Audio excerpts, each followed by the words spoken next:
Turbat press club की general bodies इजलास इतवार के रोज़ मुनक्किद हुआ। इजलास की सदारत सदर हाफिज सलाहुद्दीन सल्फी ने की। इजलास में ओहदेदारान और अरकान ने शिरकत की।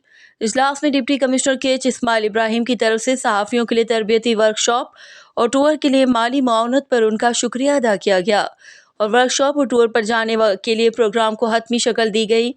सदर हाफिज सलाहुद्दीन सल्फी ने इजलास के शुरका को बताया कि डिप्टी कमिश्नर KH ने अपने दौरे तुर्बत प्रेस क्लब के दौरे के दौरान सहाफ़ियों के लिए ट्रेनिंग वर्कशॉप और टूर के लिए माली मुआवनत का ऐलान किया था, मगर ट्रेनिंग फर्म की जानिब से दिसंबर के दूसरे अशरे की तारीख दी गई।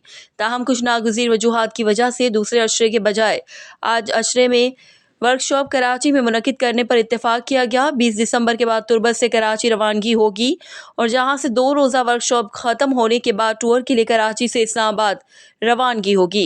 इजलास में ट्रेनिंग वर्कशॉप में शिरकत करने वाले सहाफ़ियों के नामों को हतमी शक्ल दी गई। इजलास में तुर्बत प्रेस क्लब की नई बिल्डिंग समेत दीगर मुख्तलिफ अमूर पर गौर किया गया।